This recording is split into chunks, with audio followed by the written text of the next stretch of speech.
If you're a podcast host, listen up, this one's for you. My name is Allie Jackson. I'm the host of Finding Mr. Height, a dating and relationship podcast that I've been doing for 4 years now, sharing my positive and practical approach to dating that's built on my own life experience. And I wanted to share another experience that I've had, my secret behind monetizing my show. It's called Red Circle, and I was just telling my colleague about how much I love their platform. With Red Circle, not only am I getting a seamless hosting experience, but I also love the support I receive in ad sales. It's not just typical ad sales either. It's targeted opportunities based on my show and my life. And the platform is super simple. You just set your preferences and Red Circle matches you with sponsors that align with your show. You can vet every opportunity and their platform gives you great analytics. More recently too, my Red Circle team has brought me opportunities outside of my podcast on social media to really augment the podcast partnerships, bring them full circle. I just can't recommend them enough. If you want to give it a try, go to redcircle.com to get your free trial. That's redcircle.com for a free trial. Welcome to Chris Clegg's Minor League Baseball Show. Insight on the future starts of Major League Baseball today. From in-depth scouting reports, player interviews, and can't-miss performances. If it's happening in the minors, we have you covered. Here's your host, Chris Clegg. What is up, folks? Welcome to the show. It's Thursday. It's July 17th. It's our final day without a full slate of minor league baseball again till the end of the season. Well, I guess technically next Monday, but we'll have some complex and DSL to talk about. But we're back tomorrow. We'll be at the ballpark. We'll have Brooklyn in town, which will be fun. So I'm excited to see some of the Brooklyn Cyclones. I think they're one of the better lineups in baseball. So we'll miss Chris Suero, who just got called up to Double-A. We'll see who they replace him with from Single-A. So it could be interesting. We'll see there, but I am excited to see the Brooklyn Cyclones lineup. Hopefully see Nate Dom pitch. Just a 3-game set this weekend, so not sure exactly who we'll get, but I am looking forward to that series. I want to talk a little MLB Draft today. Obviously, it's still fresh on people's mind. I just want to talk a broad overview of the draft because, you know, it was a wild, wacky draft when you look at it and how it transpired, how it played out, but it was a fun one. And I think there's a lot of hidden talent in this draft. Everybody's kind of looking like broad spectrum at some of the, overarching kind of like pieces. And I think people are missing some really good players late. I'm excited to kind of bring those to light. I'm not going to do that today. Today's kind of a broad overview of the draft, a couple player highlights, all that stuff. But before we get to it, the show is brought to you by Connect Roasters. Connect Roasters is Ian Happ's coffee company, and they make an incredible blend of coffee.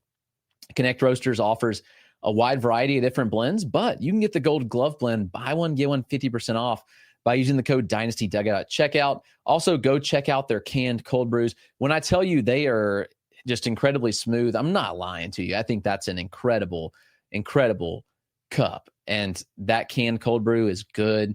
Pour a little cold foam over however you want to. It's great. Also, we're partnering with Chinook Seedery, who is the best sunflower seeds in the game. Chinook has all sorts of flavors. You want them, they got them. All sorts of great flavors there. The cinnamon toast, definitely one of my favorites. The dill pickle, some of my favorite. But you can go try it out. Get 10% off your order at chinookseedery.com. All right, let's dive right in off the top. So kind of a broad overview of the draft was a lot of prep shortstops and maybe some that will move off the position and a lot of college pitchers. Now, this college pitcher crop is pretty good, and I think there ended up being some really good landing spots for some of these guys, and it worked out really nicely. The board definitely didn't unfold how we expected. I think a lot of people expected to start Kade Anderson and then Liam Doyle, 1-2. And we certainly got fireworks from the get-go. Eli Willits went 1-1. Tyler Bremner went 1-2. That lifts Kade Anderson to 1-3, a perfect landing spot in Seattle. We will talk about that. But, the draft was interesting how it played out. We saw teams go a variety of directions when we look at the draft board and how it transpired. Teams really went with fits that they liked in the draft. Even some underslot guys. The Braves go Tate Salvestein at 22. He was like 1.4 mil under slot. He's one of the first, him and Liam Doyle was from the first rounders to sign. Mitch Voigt, first rounder to the Mets under slot, which is interesting. I do like that value there. Most of our first rounders have not signed yet, but that's okay. They all will. Can pretty much assure you of that. But when we look down the board and when we see these teams and what they did, I think it's pretty fascinating. We certainly got interesting in the 20 range where teams kind of went all over. The Braves went interesting. I thought the Royals went interesting. The Tigers definitely went interesting. The Padres are on brand with Cruz Schoolcraft. The Phillies get an electric arm and Gage Wood. The Guardians take somebody who they never would have taken years ago in Jace Lavalette, which was a great pick for them. They needed that kind of bat in the system. Too many safe bats in that system. Let's get some upside. And Jace is that guy. The Yankees went Dax Kilby. Mentioned Mitch Voigt already signing with the Mets. And Zach Root, pretty interesting guy with the Dodgers. Dodgers always develop and come through. So, it got interesting. And I thought as we went on, it also became apparent that teams had a certain strategy and they were willing to go certain ways. They definitely, the Braves especially, they certainly were underwhelming for the majority of the draft, but we know that they're going to give big bonuses to Connor Essenberg, who they've signed for $1.2 million, who has a slot value of $438K there. And Briggs McKenzie, that's a $588K slot. He's expected to get way over slot, but they underslot Cody Miller by about $500K in the third. They underslot Alex Lodice in the second by about $200K, and the underslot on Tate Southseen. So it's all setting up for ultimately them to pay Briggs McKenzie a lot of money there. But you look at the rest of the picks, and it kind of made sense. I thought the Orioles draft was interesting given their bonus pool. They could have done a lot of unique things with this pool. They had the highest bonus pool in the class. They go Ike Irish at 19. Irish fallen a bit. He was projected to go a bit higher. We'll see where that slot lands. They didn't take Caden Bodine at 30. He's a safe catcher who, what kind of impact does he have? Take Vahiva Aloy, who has hit tool risk for days. And then all that money that they had, the only prep guy, Slater DeBrun, who I like, but DeBrun's small. It's kind of a Slade Caldwell comp, but he's not as strong as Slade Caldwell. Caldwell got to see last weekend, I guess. Golly, time's going fast. At the prospect pad, he's hanging around the hotel. This dude jacked.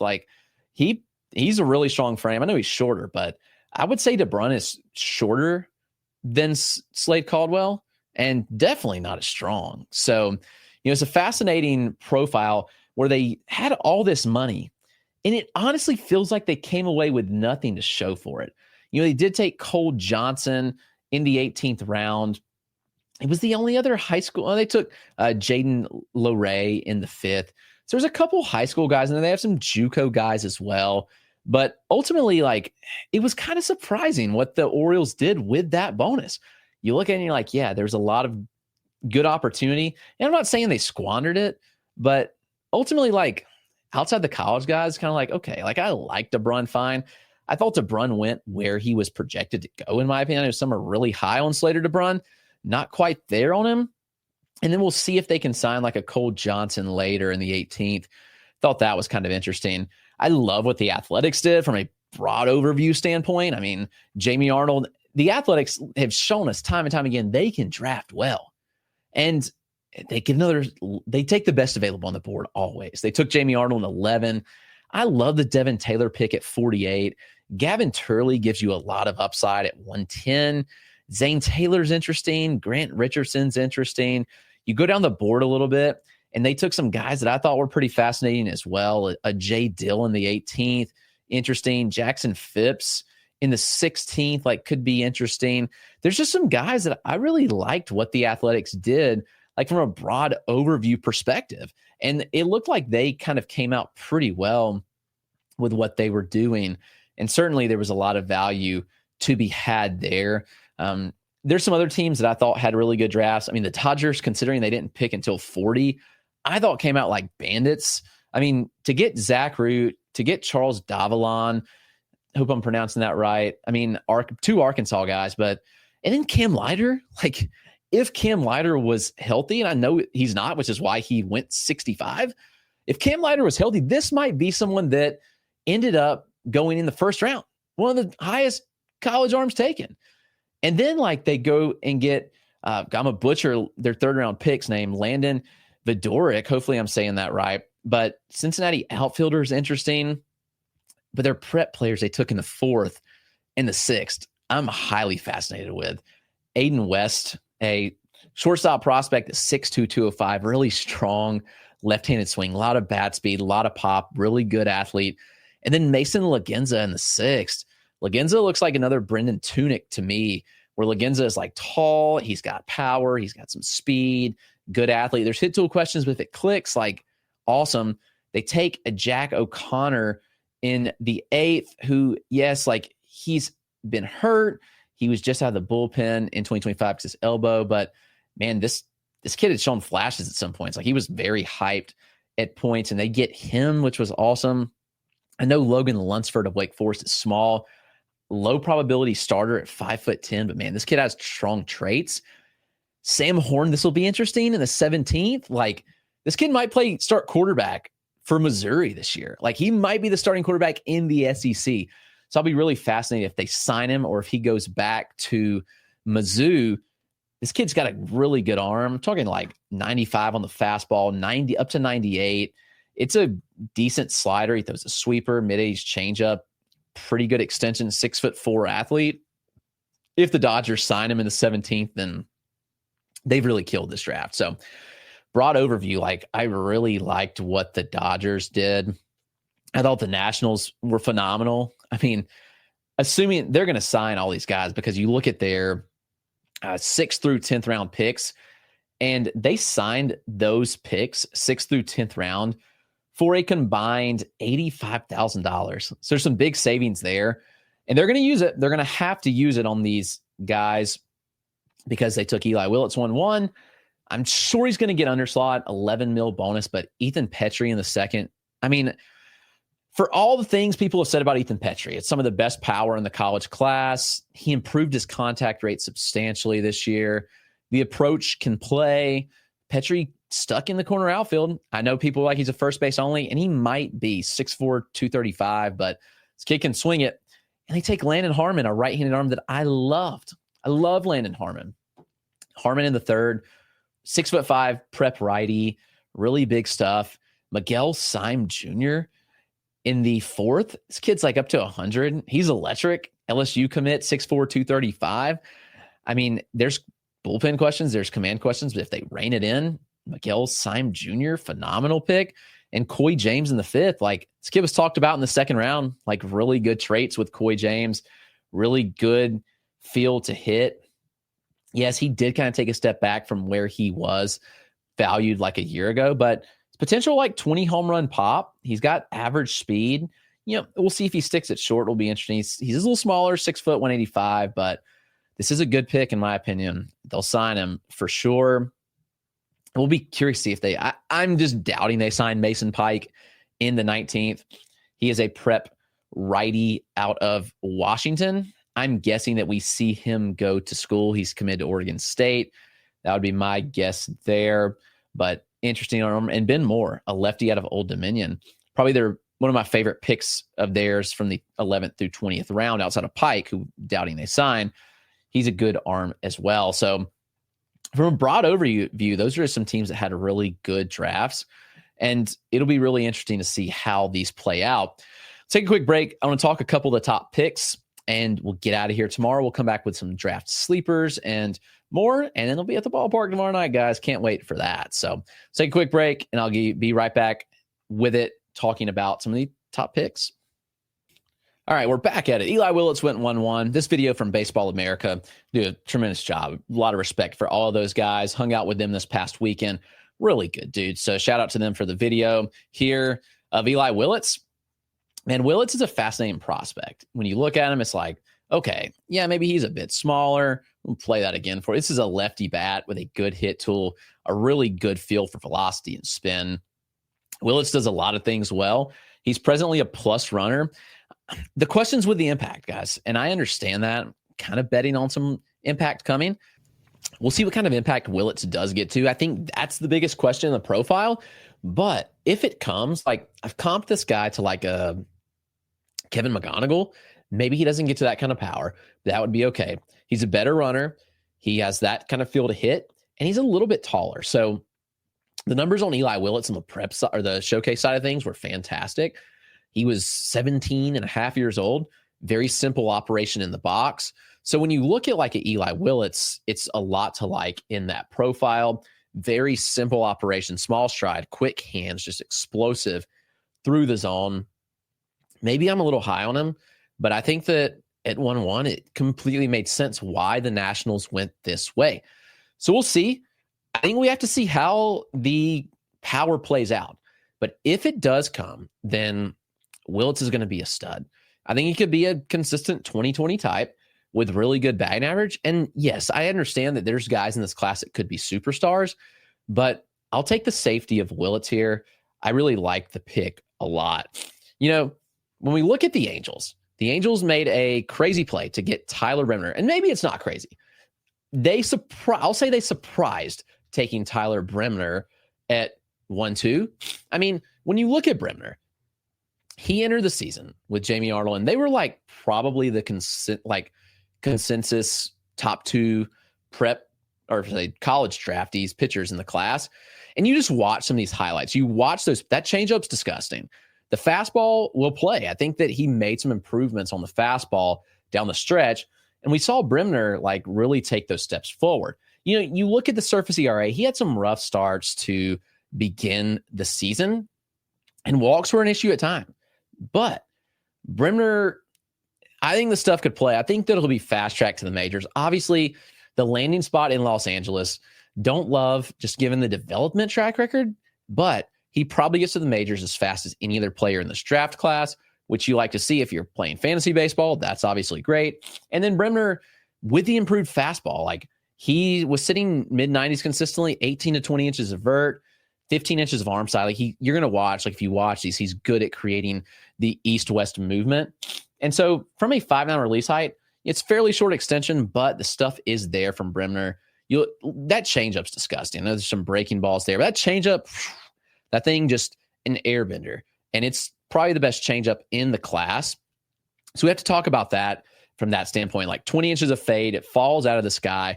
I think it tunnels that fastball extremely well. So there's a lot of traits with Bremner to like. And I think you look at the slider, it's a decent third offering. I think that will need to be further developed. You have to wonder, what will Los Angeles do with that pitch? It's a mid-80s pitch. It's been hit hard at times. And it did have a 33% whiff rate. So it did have decent whiff numbers. I think that you look at the fastball changeup combo and it can play, but you're hoping that slider like refines itself further. It's a really high floor arm. So that pick was surprising, but I don't think it was bad.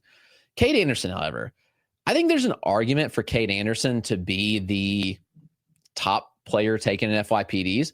I know you say pitcher, yeah, but Anderson in Seattle is a dream, guys. I think you realize what a dream this is for Kade Anderson to be in this spot. Look at the starters that Seattle's developed just year over year. They've done a tremendous job. And I know some of the guys aren't this same profile. Like a Brian Wu isn't the same profile. A Bryce Miller isn't the same profile. But honestly, like, look at Logan Gilbert. Look at George Kirby. They have developed this profile like a Kade Anderson. That College World Series final was electric. 130 pitches. My goodness, guys. What a tremendous start that kind of sealed his fate in the top of that draft. Now, I kind of thought it might be 1-1. I was shocked. I was especially shocked when it wasn't 1-2 after he wasn't picked by the Nationals. But here Kade Anderson fell to the perfect development slot. And those were all the strikeouts from that game. Just a phenomenal showing. Draft eligible sophomore. He was good as freshman year, but really took off. 119 innings, 3.18 ERA with 180 strikeouts to 35 walks. He did allow 16 home runs, which was where most of the damage came. But overall, like, Kade Anderson was phenomenal this year. The fastball doesn't stand out because it sits 93, but he spins it well. You've seen some of the video here. 19 inches of IVB from a 6-foot release height. That will tick down with a pro ball, but good arm side run. He's even a little cut at times. It's a tough pitch. Changeup's nasty.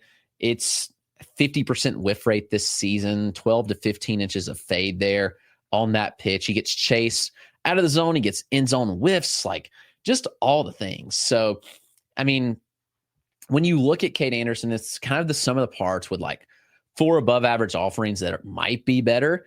And then you throw in the breaking balls as well. It's 2 breaking balls, a mid-80s slider with some depth and like 6 to 8 inches of sweep.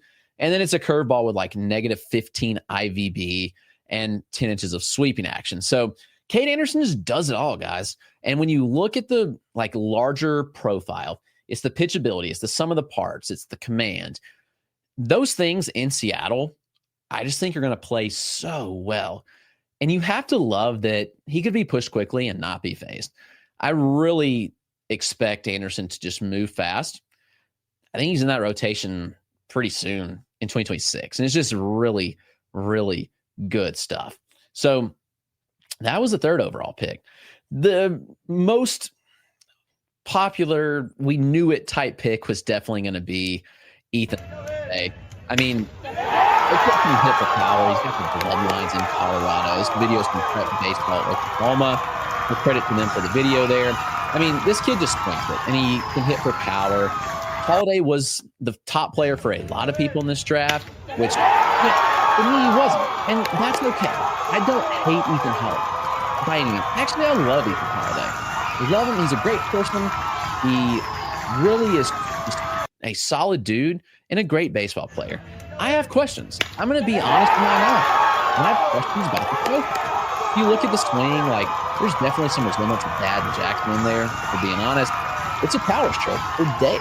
And he had a phenomenal high school season. So the questions for me is like, okay, like, he didn't face great competition with Doyle in the high school rank, so you have to go back to the show where he faced like some of the better competition. And when he did, there were some struggles that maybe is fixed. We can't sit here and say we know. This was a year.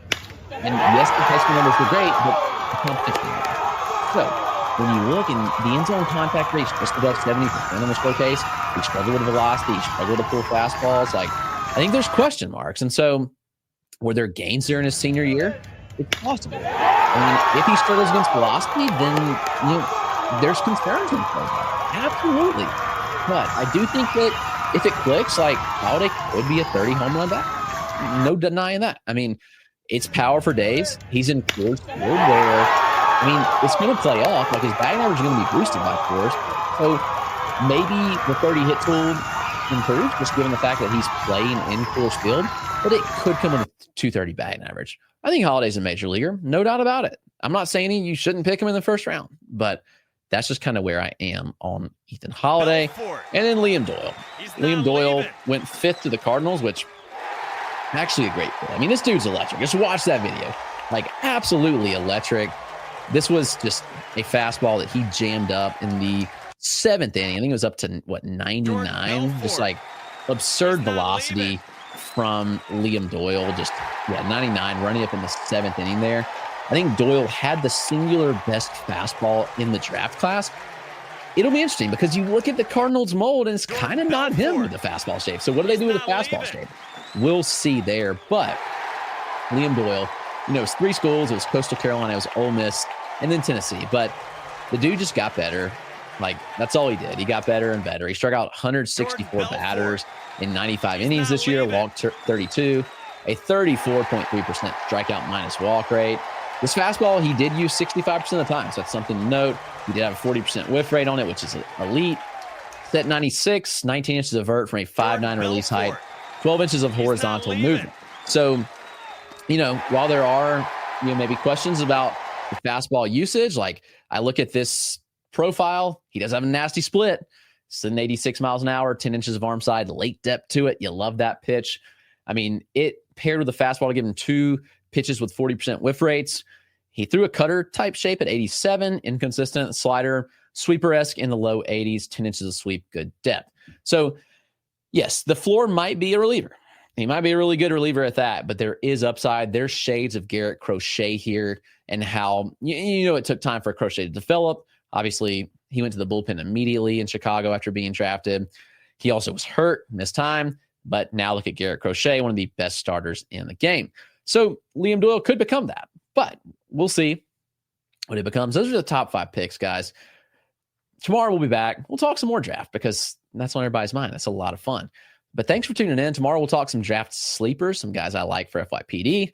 Put all that together and we'll be back tomorrow. But be sure to subscribe on YouTube and your favorite podcast platform. It's been another edition of Chris Clegg's Minor League Baseball Show. We will see you guys tomorrow.